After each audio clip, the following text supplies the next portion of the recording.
Welcome to update 167. So, in the news, managed to move all the lamp parts, though they're all gone in one deal.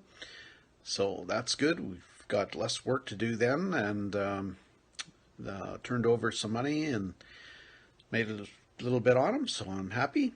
And let's see, went on a pick yesterday, got a little bit. The video's up right now, so go check it out if you haven't already. And actually, from that pic, the the fellow was painting the barn, spray painting it, and it was windy. So I came home and realized I had pink hair. I guess I was downwind at one point and ended up with overspray in my hair. So with the white and yeah, I ended up with pink hair. Luckily, it washed out. But I did get overspray on my glasses, so I've got to get new specs now. But I'm overdue for those anyway. Probably bifocals or something. Oof. Hopefully not, but I think that's what I'm looking at because I'm looking over my eye. Look, I'm looking over my eyeglasses at stuff now when I'm trying to look at things up close. So getting older. Anyway, yeah, so stay tuned. There'll be more of an update, of course. So, still dealing with flies. This is crazy.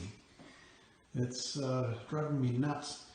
Luckily, they're not throughout the building, they're just in this particular room, but I just don't know why I've got so many. I've got a fly light, this fly light junior, kind of disgusting, it needs a good wash. Came with the building, now I know why. It was a manufacturing building for pierogies, for food products, so they had this thing going. But they sell for about 250 bucks, so I'm lucky to have it, I guess. I had it for sale, but nobody wanted it, so I'm using it. I've emptied this strip, that fluorescent strip that you also saw in the window. It's one of these. It was full, absolutely jam-packed. The second one's almost full, and this one's getting full too.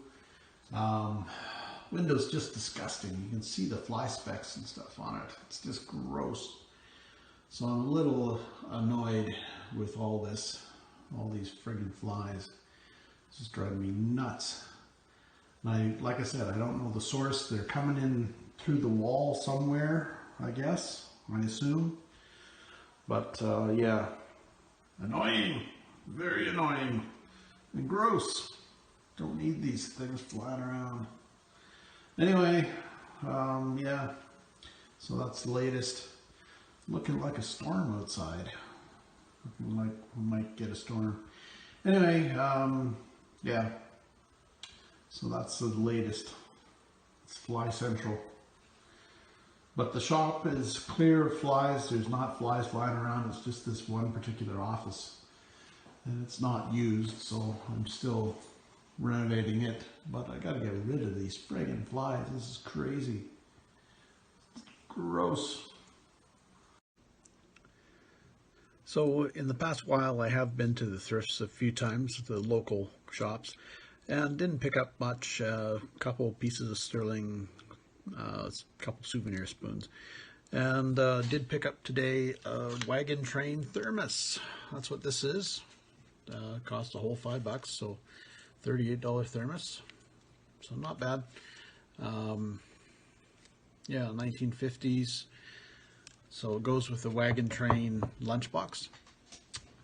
And yeah, that's been about it. I will be taking off for the morning and part of the afternoon to do some thrifting in Brandon. So we'll see what we pick up then. And I'll probably add it either to this video or maybe do a standalone video on the finds, depending upon what I get.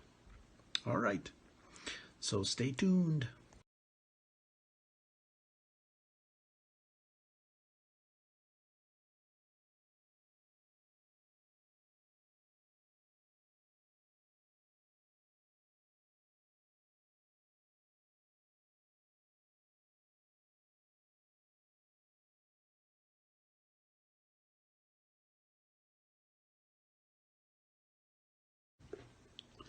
back from the thrift shops, and the main reason I went in to check out the thrifts was to pick up a item from one of them, from one of their silent auctions.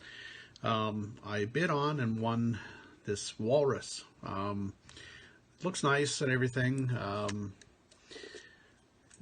It's a nice decorative thing, but at the time I was bidding on it, the staff wouldn't open the showcase. I guess there was no managers around or something like that. And I was in a hurry, and I thought, well, I'll throw a bid in on it. And after I put the bid on and was on the highway, I was thinking, I shouldn't have even bothered. Yeah, I thought it was maybe a Chinese sculpture of some kind. Probably is Chinese, but it's resin. So it's just a decorative walrus figurine. So if you're interested, for $35 you can have a walrus figurine, which is what I bid. Yeah, just basically I think the tusks are plastic and the rest of it's resin. So that's unfortunate, but well, live and learn. Always check, always look at those items closely before you bid. So, oh well. And at another thrift I picked up some more salt and peppers with sterling lids, so we'll scrap those lids. And there was a black cat teapot at another one. Let's see what else we got. Oh, and of course, the trip wouldn't be complete without Bakelite. Bakelite handled cutlery again. This time are unusual. Usually you find knives, but got 5 forks and a knife. So those will go in my big bulk Bakelite lot for Etsy. Then got a catalog on Aboriginal prints. It's kind of cool. It's just showing some of the prints that were available at the time in 1974. And got a pair of Bradley and Hubbard cast iron bookends. There, quite heavy.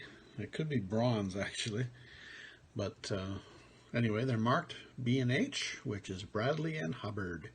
Very collectible line. And the theme of the bookends is John Alden and Priscilla. So yeah, they're decent. I don't know how much they're worth at this point, but I'll be checking online. Beautiful condition.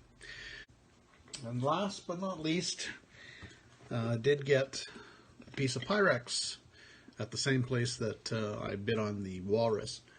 So they had a sale on, so all the dishware was, I think, 50% off or 40% off, something like that. So it was only $2.50, $3. So yeah, so that was my adventures at the thrifts. So what we're gonna do is end the video here at this juncture, and get it posted probably today, which is the 23rd. So anyway, thanks for watching. Please be sure to like and subscribe, and check out our other videos on antiquing, picking, thrifting, scrapping, and single site scammers. Take care, folks.